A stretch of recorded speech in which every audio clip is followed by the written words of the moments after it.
ओम शांति। अज जी मुरलिया 25/10/2023 मीठा मीठा बाप दादा चवंदा मीठे मीठे ॿार तव्हां बेहद जे बाप की याद करो। इनमें ज्ञान भक्ति और वैराग्य टई समायल है। मीठे बच्चे तव्हां बेहद जे बाप की याद करो। इनमें ज्ञान भक्ति और वैराग्य टई समायल है।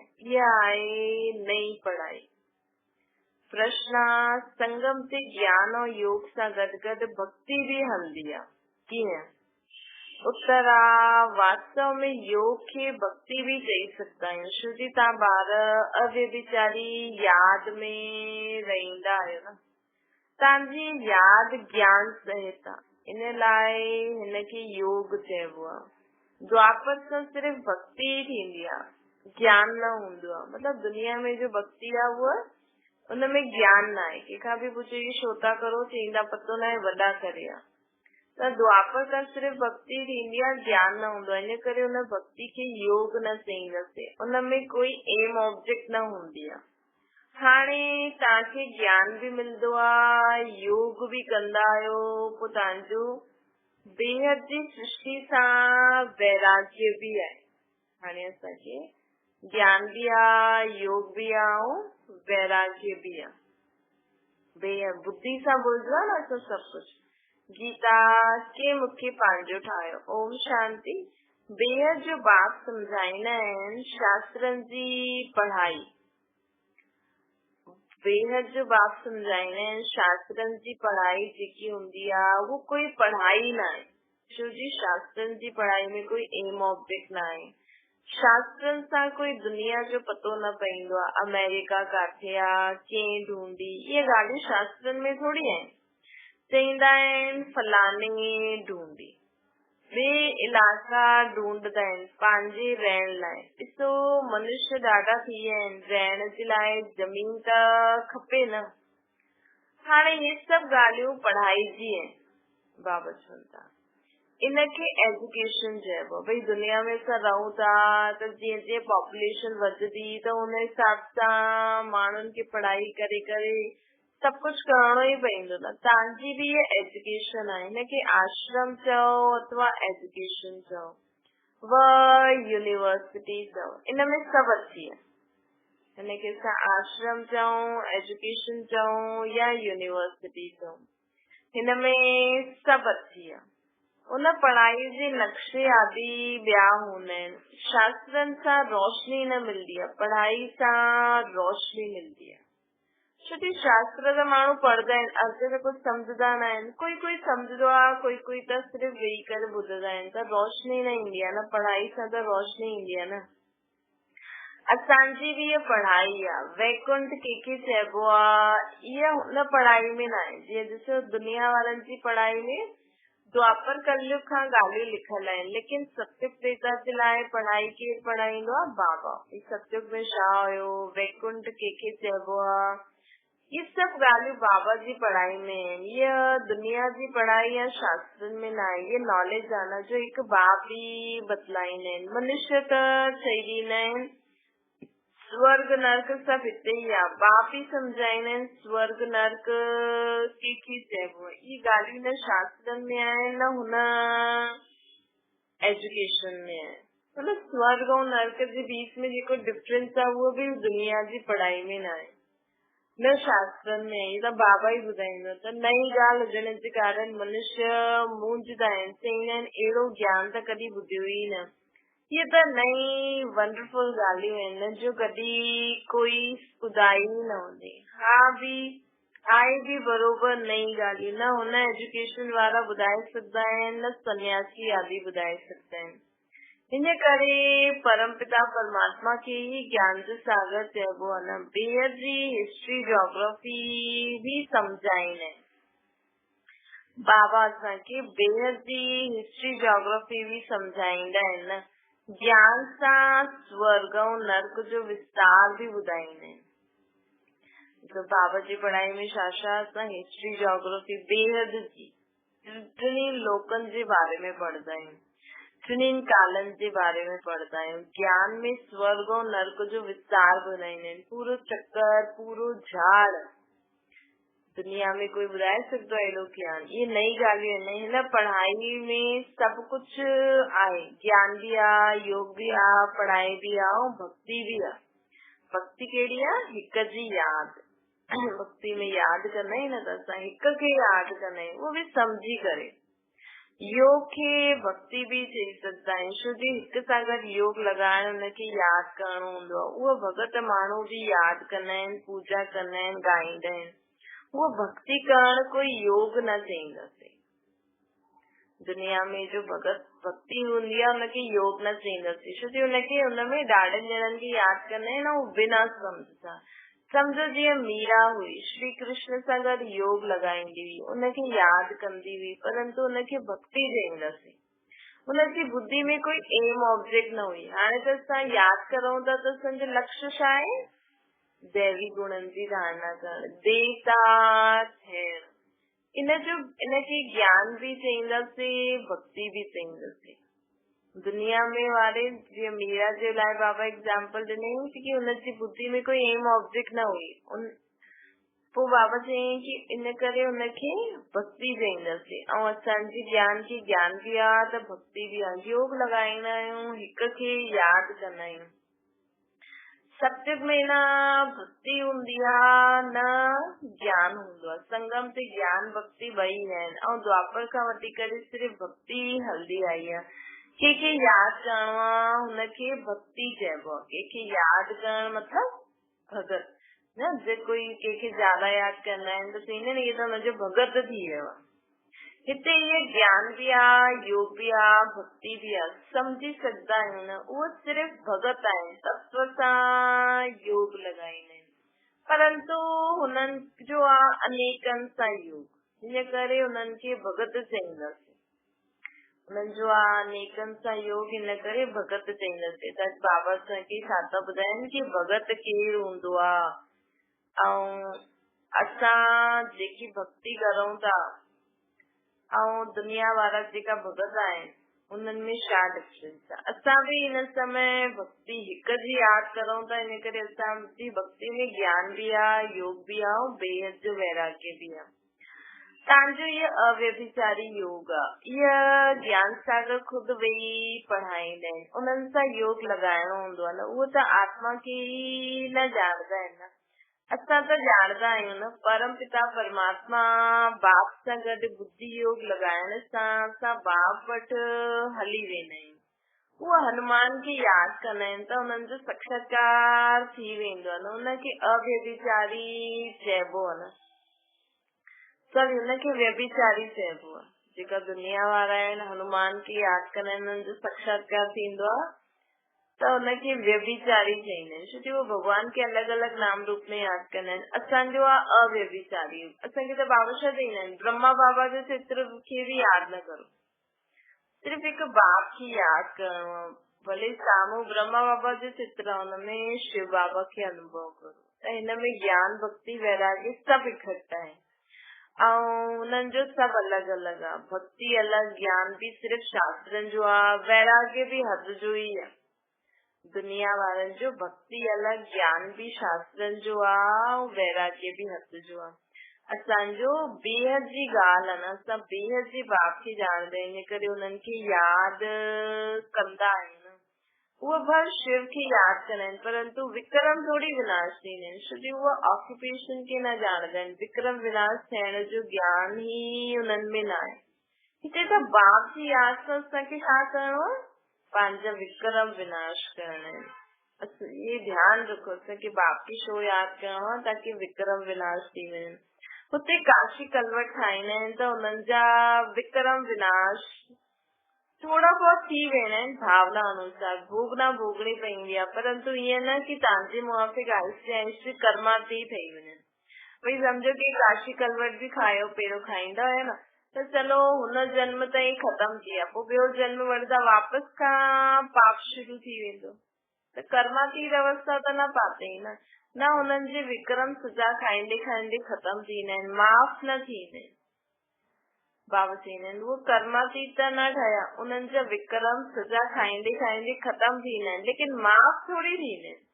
त ये असांजी ते बाबा खे याद कंदे कंदे खत्म थी वेंदा आहिनि, माफ़ थी वेंदा आहिनि। त ये पढ़ाई भी आहे, ज्ञान भी आहे, योग भी आहे, हिन में सभु आहे। सिखलाइण वारो केरु आहे? हिकु बाबा। इनखे आश्रम अथवा एजुकेशन चईंदासीं। लिखण ॾाढो वॾो सुठो आहे। अॻियां ओम मंडली नाम रॉन्ग हुयो, ओम मंडली। हाणे सम्झ आई आहे ये नाम बिल्कुलु सुठो आहे। कोई खे बि सम्झाए सघंदा आहियूं कि ब्रह्म कुमार त तव्हां बि आहियो, बाप आहे सभिनि जो रचयिता। उन्हनि खे पहिरियों सूक्ष्म वतन रचणो आहे। जॾहिं शिव बाबा आया न परम धाम मां, त पहिरियों उन्हनि सूक्ष्म वतन रचियो। ब्रह्मा विष्णु शंकर सूक्ष्म वतन वासी। नई सृष्टि रचंदा आहिनि त ज़रूर प्रजापिता ब्रह्मा खपे न। सूक्ष्म वतन वारो त हिते आहे, अची न सघे। बाबा चईंदा आहिनि नई सृष्टि रची त ज़रूर प्रजापिता ब्रह्मा खपे। हाणे सूक्ष्म वतन मां त प्रजापिता ब्रह्मा न अचे न, उहो त संपूर्ण अव्यक्त आहे। जॾहिं शिव बाबा आया त उन्हनि संपूर्ण अव्यक्त रूप ब्रह्मा जो अव्यक्त वतन में रचियो हिन सृष्टि मां ई। त हिते त साकार ब्रह्मा खपे न, उहो काथां आयो? मनुष्य इन ॻाल्हियुनि खे सम्झी न सघे। चित्र त आहिनि न, ब्रह्मा सां ब्रह्मण पैदा थिया, परंतु ब्रह्मा आयो काथां? पोइ एडॉप्शन थींदी आहे न। जीअं कोई राजा खे ॿार न हूंदो आहे त एडॉप्ट कंदो आहे, बाप ई हिननि खे एडॉप्ट कंदा आहिनि, पोइ नाम बदिली करे रखंदा आहिनि न। प्रजापिता ब्रह्मा, उहो मथां वारो त हेठि न अची सघे, हेठां वारो त मथे वञी सघे। मतलब जॾहिं असांजो संपूर्ण स्थिति प्राप्त करे वठंदासीं न, त असांजो सूक्ष्म शरीर उहा अव्यक्त वतन में पहुची वेंदो। पोइ हुतां खां सभु निराकारी रूप परम धाम में हलंदासीं। त बाबा चवनि था कि ॾिसो मथां खां सूक्ष्म वतन खां त प्रजापिता हेठि न अची सघे, लेकिन हेठां खां मथे वेंदो आहे, उहो अव्यक्त आहे, ये व्यक्त आहे। त हिन रहस्य खे सुठी रीति सम्झणो आहे। छो सभिनि जो प्रश्न उठंदो आहे, चईंदा आहिनि दादा खे कॾहिं ब्रह्मा, कॾहिं भगवान, कॾहिं श्री कृष्ण चईंदा आहिनि। अरे हिनखे भगवान त न चई सघंदा आहियूं न, छो भगवान केरु हूंदो आहे जंहिंखे पंहिंजो शरीर न हुजे। बाक़ी ब्रह्मा श्री कृष्ण त चई सघंदा आहियूं, छो हिननि जी आत्मा पहिरियों श्री कृष्ण जो जन्म वठंदी, जहिड़ो शरीर वठंदी, पोइ अंत में ब्रह्मा जो पाठ वॼाईंदी। छोजी कृष्ण सुंदर खां शाम ठाहींदो आहे। त जॾहिं रात आहे तॾहिं चईंदासीं ब्रह्मा, जॾहिं ॾींहुं आहे त चईंदासीं श्री कृष्ण। श्री कृष्ण जी आत्मा खे जो हाणे अंतिमो जन्म, श्री कृष्ण जी आत्मा जो हाणे अंतिम जन्म। ॿियो आहे श्री कृष्ण आदि जो जन्म। ये क्लियर करे लिखणो पए। ब्रह्मा बाबा जे बारे में ॿुधाइनि था, उन्हनि जो पहिरियों जन्म में वो श्री कृष्ण, अंतिम जन्म में ब्रह्मा। 84 जन्म राधे कृष्ण जा व लक्ष्मी नारायण जा ॿुधाइणा पवनि। हिते पोइ उन्हनि खे एडॉप्ट कंदा आहिनि। त ब्रह्मा जो ॾींहुं, ब्रह्मा जी राति थी वई न, उहो पोइ लक्ष्मी नारायण जो ॾींहुं ऐं राति, ब्रह्मा जो ॾींहुं राति अर्थात लक्ष्मी नारायण जो ॾींहुं राति। उन्हनि जी वंशावलियुनि जो बि ईअं ई थींदो, उन्हनि जी पूरी वंशावली जो बि ईअं ई थींदो। त हाणे ब्राह्मण कुल जा आहियो, पोइ असां देवता कुल में वेंदासीं। हाणे कहिड़े कुल में आहियो तव्हां? जॾहिं दुनियादारी में ईंदा आहियो त माण्हू चईंदा ही असांजी कुल जी आत्मायूं आहिनि, लेकिन असांखे सदा स्मृति, कल्ह बाबा जी न अव्यक्त मुरली बाबा, कि स्मृति जेतिरी पक्की रहंदी न ओतिरी समृद्धि रहंदी। असांखे सदा स्मृति रहे, भले हिन देह में मां आहियां त दुनिया जे हिसाब सां असां हुन कुल जा आहियूं, लेकिन मां आत्मा कहिड़े कुल जी आहियां? हाणे ब्राह्मण कुल जी। पोइ मां देवता कुल जी ठहींदमि। त ब्रह्मा कुमार कुमारिन जो बि ॾींहुं राति थियो न, इहे ॾाढी सम्झण जी ॻाल्हियूं आहिनि। चित्रनि में बि क्लियर आहे न, हेठि तपस्या करो था, अंतिम जन्म। ब्रह्मा आयो काथां, कंहिं पैदा कयो? त इहे ब्रह्मा खे एडॉप्ट कंदा आहिनि। जे राजा एडॉप्ट कंदा आहिनि न, पोइ हुननि खे राजकुमार चईंदा आहिनि, ट्रांसफर करे ॾींदा आहिनि न। जे राजा जन्म थींदो आहे राजा जो, जे राजा एडॉप्ट कंदा आहिनि, सॉरी बाबा चईंदा आहिनि, जीअं ॾिसो अगरि राजा खे ॿार खे पैदा कयो, एडॉप्ट कयो, त पोइ हुनखे राजकुमार चईंदासीं। ट्रांसफर करे ॾींदा आहिनि, प्रिंस ऑफ फलाना। पहिरियों त उहो ॿिए घर जो ॿिए कुल जो हुयो, पोइ हुनखे जॾहिं एडॉप्ट कयईं त उहो ॿिए राजा जे कुल में अची वियो, प्रिंस ठही वियो। पहिरियों त प्रिंस न हुयो न, राजा एडॉप्ट कयईं त नाम रखी छॾियईं प्रिंस। हीअं ई पहिरियों असां शूद्र कुल जा हुयासीं, हाणे बाबा असांखे ब्राह्मण कुल में लाया अथई, पोइ असां देवता कुल में वेंदासीं। त इहे रस्म रिवाज हल्दी आई आहे, ॿारनि खे बुद्धि में अचणो खपे। दुनिया न ॼाणदी आहे कि बाबा कीअं पुराणी दुनिया जो विनाश कराए नई दुनिया जी स्थापना कंदा आहिनि। ये रोशनी असां ॿारनि खे आहे, हाणे असां कंहिंखे बि ॿुधाए सघंदा आहियूं न भॻवान कीअं नई दुनिया जी स्थापना कंदो आहे। माण्हू चवंदा आहिनि इहे सभु भॻवान ई दुनिया ठाती अथई, त हाणे असां ॿुधाए सघंदा आहियूं कि भॻवान कहिड़ी दुनिया ठाती, भॻवान कीअं असांखे पैदा कयो अर्थात एडॉप्ट कयो। त ही रोशनी असां ॿारनि में आहे, तव्हां में बि नंबर वार आहे। अॻियां हली करे नंढा नंढा ॿार भी ॾाढा तिखा थींदा वेंदा। श्री कुमारियूं आहिनि, लिखल बि आहे कि कुमारियुनि द्वारा बाण मरवाया। त अगरि शादीशुदा भी आहे लेकिन चइण में छा चईंदा आहिनि कि असां ब्रह्मा कुमारियूं आहिनि। सम्झो कोई शादीशुदा भी बाबा जे घर में ज्ञान वठंदा आहिनि त सभु पुरुष और स्त्री छा चईंदा आहिनि कि असां ब्रह्मा कुमार कुमारियूं आहिनि। ये थोड़ी चईंदा आहिनि, मतिलबु शादी कयल हुई कुमारी भी छा चईंदी आहे, माता भी चईंदी मां ब्रह्मा कुमारी आहियां। त बाबा चवनि था कि ॾिसो अॻियां हली करे नंढा नंढा ॿार भी ॾाढा तिखा थींदा वेंदा। श्री कुमारियूं आहिनि न, श्री लिखल भी आहे कुमारियुनि द्वारा बाण मरवाई। त माताएं भी खुद की कुमारी समझो। कुमारियुनि जो चमत्कार नंबर 1 में ॻायल आहे न, मम्मा भी कुमारी सभिनि खां तिखी वई न, चइबो भी है न डॉटर शोस मदर, चइबो भी है न डॉटर शोस मदर। त सब मम्मा जी डॉटर आया न, कल उन ॾींहुं भी बाबा चयईं कि मम्मा खे सब मम्मा सभिनि जी जगदम्बा मनोकामना पूरी कंदी आहे। त हिकु जगदम्बा जी सेना में असां भी आहियूं। त अॼु यादि रखो कि असांखे मम्मा खे शो करणो आहे, बाबा खे त करणो ई आहे, लेकिन कुमारी हुजण जे कारण डॉटर शो मदर।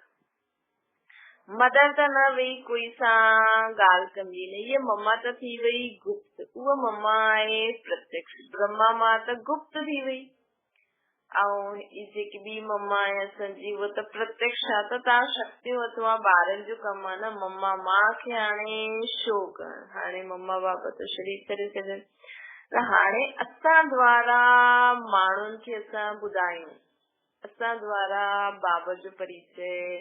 ॾिसो जीअं जीअं घर में भी ॿार पैदा थींदा आहिनि त जिम्मेवारी पइजी, त असां भी जीअं बाबा जे ज्ञान में अॻियां वेंदा आहियूं न त खुद खे जिम्मेवार आत्मा समझो। जीअं तव्हां ज्ञान में अची करे हुनजो लाभ वठो था, त हाणे तव्हांजी भी जिम्मेवारी आहे कि तव्हां ॿियनि खे भी हिन ज्ञान में लायो, ॿियनि जी भी मदद करो। भले ज्ञान में न अचनि लेकिन बाबा जी ज्ञान शक्तियुनि द्वारा तव्हां ॿियनि जी भी मदद करो। त तव्हां शक्तियूं अथवा ॿारनि जो कमु आहे मां खे शो करणु। ॾाढा सुठी सुठियूं ॿार भी आहिनि जिन जो पुरुषार्थ ॾाढो सुठो हलंदो आहे। कौरव संप्रदाय में भी कंहिंजा मुख्य नाम आहिनि जो महारथी आहिनि, हिते भी महारथियुनि जे नाम आहिनि। सभिनि खां वॾो आहे शिव बाबा, सभिनि खां वॾा आहिनि शिव बाबा, ऊच भगवान। उनजो ऊचो ठाव आहे न, वास्तव में ठाव रहण जे स्थान त असां आत्माउनि जो भी ऊच आहे। मनुष्य त सिर्फ़ महिमा कंदा आहिनि, ॼाणंदा कुझु न आहिनि। असां आत्मायूं भी हुतां जी रहण वारियूं आहिनि न, मथे मथे ठाव परम धाम में। परंतु बाबा जो जन्म मरण जो पाठ न आहे, असांजे जन्म मरण जो पाठ आहे। पाठ बाबा जो भी आहे, परंतु कीअं आहे इहे असां ॼाणदा आहियूं। हाणे शिव बाबा जो पाठ कीअं आहे, बाबा हिते ब्रह्मा तन में अवतरित थी करे असांखे ज्ञान ॾियण जो पाठ आहे, हिन सृष्टि खे परिवर्तन करण जो पाठ आहे। हाणे तव्हां ॿार सम्झंदा आहियो शिव बाबा जो रथ आहे, अश्व अथवा घोड़ो भी आहे न, बाक़ी उहा घोड़ा घोड़ी न आहे। इहे भी जो भूलजी विया आहिनि, इहे भी ड्रामा में नूंद आहे। दुनिया में जो भी यथार्थ अर्थ जे ॻाल्हि जो कीअं ॿिया ॻाल्हियूं मिलाए छॾी अथनि, लेकिन बाबा हाणे असांखे यथार्थ ॻाल्हियूं ॿुधाइनि था कि बाबा चवनि था कि चलो ठीकु आहे, वो भूल भी ड्रामा में नूंद हुई। अॼुकल्ह बच्चा भी भूल में भटकते भटकते हिकदम भटकी वेंदा आहिनि। हाणे रोशनी मिली आहे त ॾाढी ख़बरदार थी विया आहियूं। ॼाणदा आहियूं पुराणी दुनिया त ख़तम थियणी आहे, असांखे नशो मुआ ठाहिणो। अॼु बाबा असांखे चवनि था कि पुराणी दुनिया ही ख़तम थियणी आहे। त अगरि जंहिंजे कारण बि तव्हांखे लॻे थो कि पुराणो शो कोई हली वियो, कोई ख़तम थी वियो, त सोचो बाबा चए थो पूरी दुनिया ही ख़तम थियण वारी आहे। त अगरि कोई चीज हली वई, कोई मनुष्य जी मतलब हली वियो, त हुनमें असांखे सोचणो आहे भई पूरी दुनिया ही ख़तम थियणी आहे, त हिन में छा मुंहुं रखो। कमल फूल समान गृहस्थ व्यवहार में रहंदे नशो मुआ ठाहिण जो पुरुषारथ करो। बाबा अॼु बाबा असांखे होमवर्क था ॾियनि, कमल फूल समान गृहस्थ व्यवहार में रहंदे हुए छा करिणो आहे, नशो मुआ ठाहिण जो पुरुषारथ करिणो आहे। अॼु घड़ी घड़ी संकल्प कजो मां नशो मुआ आत्मा आहियां। तोड़ तो सभिनि सां निभाइणो आहे, साथ बि रहणो आहे। ये भट्टी बि ठहणी हुई जी कल्प पहिरियों ठही हुई, हाणे त चईंदा आहिनि बाबा कि पहिरियों माण्हू घर घर छॾे आया बाबा जे ज्ञान में, लेकिन बाबा हाणे छा थो चए, उहो त भट्टी ठहणी हुई, लेकिन बाबा हाणे छा था चवनि, घर घर गृहस्थ व्यवहार में रहंदे महिनत करणी आहे। हाणे त ॾिसो गृहस्थियुनि में बि ॾाढी सुविधाएं थी वियूं आहिनि। पहिरियों त माण्हू मना कंदा हुया, हाणे त न कंदा आहिनि। त बाबा चवनि था हाणे घर घर में रही करे महिनत करो, पुरुषारथ करो। हिते घर बार छॾण जी ॻाल्हि न आहे, लेकिन हा असांखे मुरली ॿुधण, ज्ञान चिंतन करण लाइ भले सेंटर ते वञो, लेकिन घर में रही करे महिनत करो। घर बार छॾण जी ॻाल्हि न आहे। असां त घर में वेठा आहियूं न, केतिरा ॿार आहिनि, लौकिक बि हुया न, थोड़ा कुझु बि न छॾियो, कुझु बि न। ॾिस ब्रह्मा बाबा बि कुझु छॾियो थोड़ी, जे लौकिक संबंध जेका न वठणो आहे उहो हली आहे। सन्यासी त जंगल में हली वेंदा आहिनि, असां त शहर में वेठा आहियूं, त हुननि सां तोड़ निभाइणो आहे। बाप जी रचना आहे न, बाप कमाए करे ॿारनि खे वरसो ॾींदो आहे न। पहिरियों त वरसो ॾींदा आहिनि काम विकार जो। दुनिया में माँ बाप न पहिरियों ॿारनि खे काम विकार जो वरसो ॾींदा आहिनि, पोइ उन्हनि खां छुड़ाए करे निर्विकारी ठाहिण जो बाबा जो कमु आहे। लेकिन असांजो असली बाप असांखे हिन वरसे खां छुड़ाईंदो आहे। ईअं बि हूंदा आहिनि काथे माँ बाप खे ज्ञान ॾींदा आहिनि, काथे ॿार माँ बाप खे ज्ञान ॾींदा आहिनि, काथे बाप ॿारनि खे ज्ञान ॾींदा आहिनि। दुनिया में कई बार ॿार जल्दी निकिरी वेंदा आहिनि, उहे माँ बाप खे ज्ञान ॾींदा आहिनि, ऐं काथे बाप ॿारनि खे ज्ञान ॾींदा। इहा आहे राजयोग, उहा आहे हठयोग। आत्मा खे नॉलेज मिलंदी आहे परमात्मा जी। मां ब्रह्मा राजन जो राजा हुयमि, हाणे रंग ठहियो आहे। ब्रह्मा बाबा चवनि था रंग का राव ॻायल आहे न, ॿार ॼाणदा आहिनि। ॿार रंग मतलब नरकवासी ऐं राव मतलब राजा। ॿार ॼाणदा आहिनि असांजो सूर्यवंशी हुयासीं, हाणे चंद्रवंशी ठहिया आहियूं, पोइ चंद्रवंशी ठहींदा आहिनि। सूर्यवंशी खां पोइ चंद्रवंशी, पोइ वैश्यवंशी, पोइ शूद्रवंशी। ये भी समझाइणो पए नर्क ऐं स्वर्ग अलॻि अलॻि आहे। मनुष्य ये न ॼाणदा आहिनि। तव्हां बि केतिरा ॿार कुझु न ॼाणदा आहिनि। शुजी तकदीर में न आहे त पुरुषारथ छा कंदा। कंहिंजी तकदीर में कुझु न आहे, कंहिंजी तकदीर में सभु कुझु आहे। त तकदीर कीअं ठहींदी आहे, जॾहिं असां पुरुषारथ कंदा आहियूं। ईअं तकदीर न ठहींदी आहे, महिनत करणी पवंदी आहे। माण्हू चवंदा आहिनि हा ये तकदीर लिखाए करे आयो, लिखंदो केरु। जॾहिं असां सुठा कर्म कंदासीं, महिनत कंदासीं, त असांजी तकदीर आपे ई ठहींदी वेंदी। त तकदीर पुरुषारथ भी कराईंदी आहे। जंहिंजी तकदीर में सभु कुझु आहे त उहो पुरुषारथ भी कराईंदी। तकदीर न त पुरुषारथ न कंदा। हिकु ई स्कूल हलंदो आहे, हिकु ई स्कूल आहे, हलंदो रहंदो। कोई ॿार अधु में किरी पईंदा आहिनि, कोई हलंदे हलंदे मरी वेंदा आहिनि। मरी वेंदा आहिनि अर्थात बाबा खे छॾे छॾंदा आहिनि। जन्म वठो मरण त जन्म वठण ऐं मरण ॾाढा थींदा रहंदा आहिनि। ये नॉलेज केतिरी वंडरफुल आहे न, नॉलेज त ॾाढी सहज आहे। बाबा नॉलेज त ॾाढी सहज आहे, बाक़ी कर्मातीत अवस्था के पाण हिन में सॼी महिनत आहे। कर्मातीत अवस्था अर्थात सभु इन दुनिया में रहंदे निंदा स्तुति मान पान जय पराजय हानि लाभ सुठो बुरो सभिनि सां न्यारो। जॾहिं विक्रम विनाश थियनि तॾहिं त उड़ी सघंदव। ध्यान सां ज्ञान श्रेष्ठ। ध्यान में माया जा विघ्न ॾाढा पईंदा आहिनि, इन करे ध्यान सां ज्ञान सुठो आहे। ईअं न कि योग सां ज्ञान सुठो आहे। ध्यान जे लाइ चईंदा आहिनि बाबा। ध्यान अर्थात माण्हू सोचे न असांखे कुझु ॾेखारे मिले। ध्यान में वञण अॼु आहे, ध्यान में जेका वेंदा आहिनि उहे अॼु आहिनि ई न। छोकी जीअं जीअं ध्यान में कॾहिं कॾहिं उल्टी सुल्टी वीचार बि अची वेंदा आहिनि, त योग ज्ञान भी जरूरी है न। योग में त कमाई आहे, ध्यान और योग में फर्क आहे। योग में असां खुद की आत्मा सम्झी बाबा खे यादि कंदा आहियूं, और ध्यान में असांखे अलॻि अलॻि चित्र सीन सिनेरियो ॾेखारे वेंदी। त बाबा चवनि था ध्यान सुठो न हूंदो। योग अर्थात खुद की आत्मा सम्झी बाबा खे यादि करण सां कमाई थींदी आहे, विक्रम विनाश थींदा आहिनि। ध्यान में कोई कमाई थोड़ी है, योग और ज्ञान में कमाई है। ज्ञान और योग बगैर हेल्थ वेल्थ ठही न सके। पोइ ये घुमण फिरण भी हिकु आदत थी वेंदी आहे।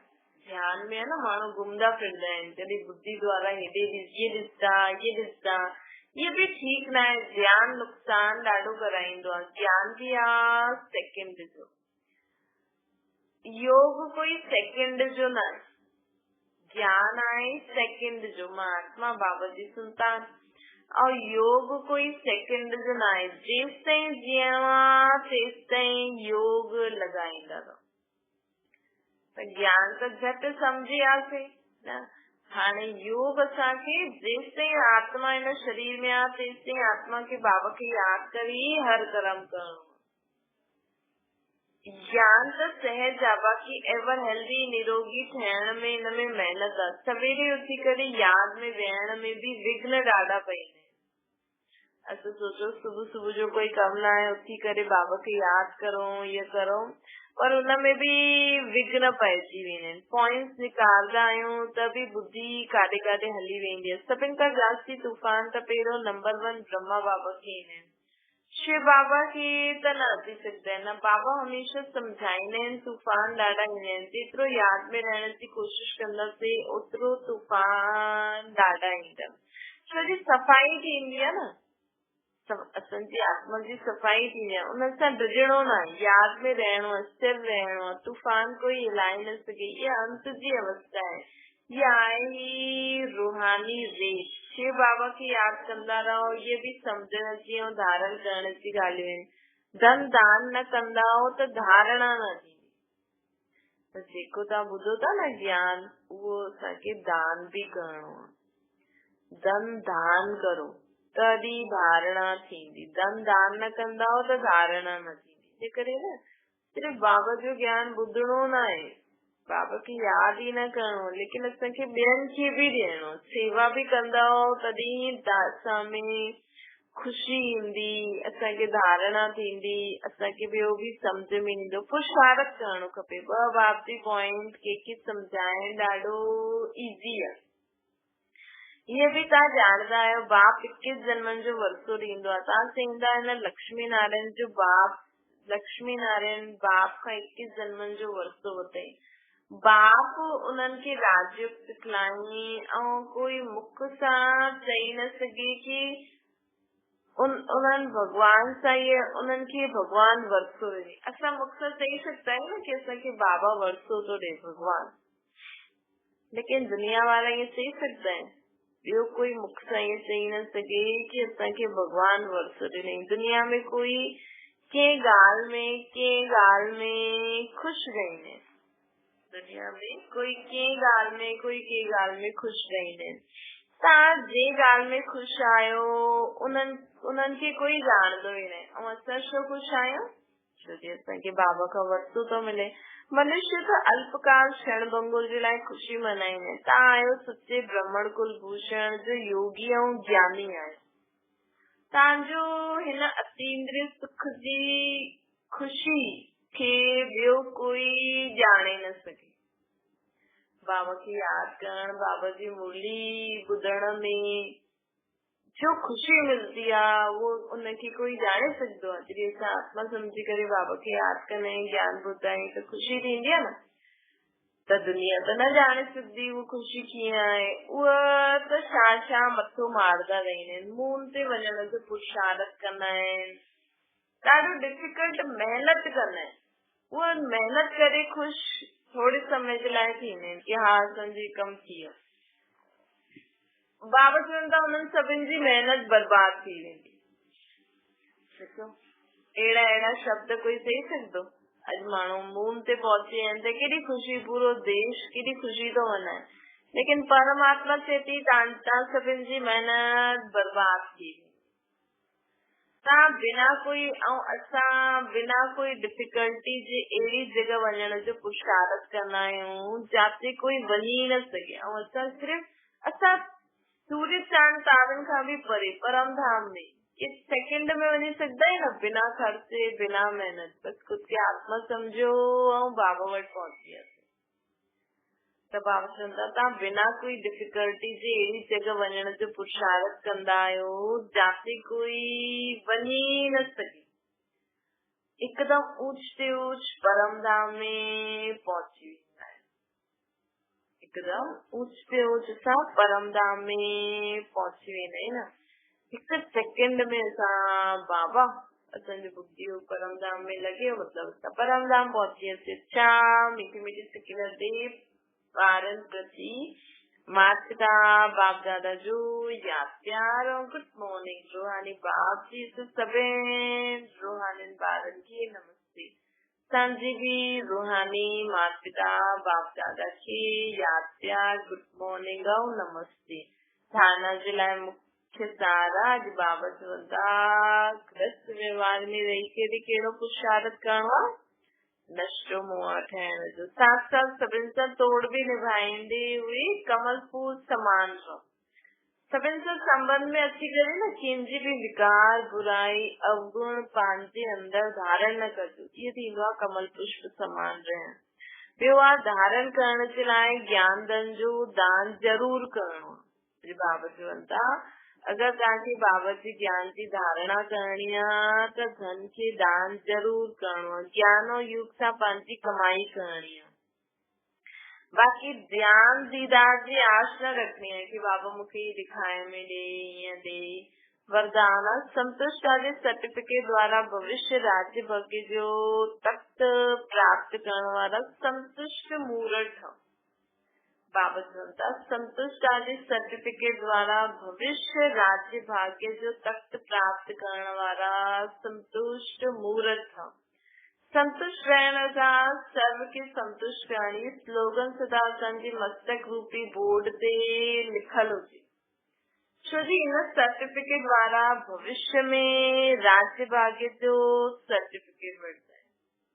असां पंहिंजे जीवन सां तव्हांखे जो बि कुछ जीवन में आहे, जहिड़ो बि मन बुद्धि संस्कार जहिड़ो बि शरीर जहिड़ो संबंध पदार्थ वस्तु वैभव बाबा खे यादि करे सभिनि सां संतुष्ट रहो। तॾहिं गारंटी असांखे सत्युग में राज्य भाग्य जो सर्टिफिकेट मिलंदो। त रोज अमृत वेले स्लोगन की स्मृति में लायो। कहिड़ो स्लोगन? जीअं बोर्ड ते स्लोगन लिखदा है न, यही पंहिंजे मस्तक जे बोर्ड ते स्लोगन दौड़ायो त सभी संतुष्ट मूर्तियूं थी वेंदियूं।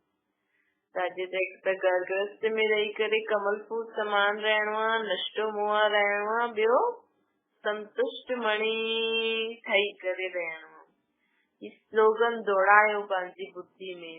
जो संतुष्ट आहे वो सदा प्रसन्न। और तव्हां संतुष्ट आहियो कीअं सम्झ में ईंदो? जॾहिं तव्हां प्रसन्न रहंदा। स्लोगन आपस में स्नेह और संतुष्ट का व्यवहार, संतुष्ट और संपन्न व्यवहार करण वारा ही सफलता मूर्त है। असांजो जॾहिं आपस में स्नेह और संतुष्ट और संपन्न व्यवहार हूंदो तॾहिं असां छा कहलाईंदासीं? सफलता मूर्त कहलाईंदासीं। छा? ओम शांति। बाबा खे यादि करो।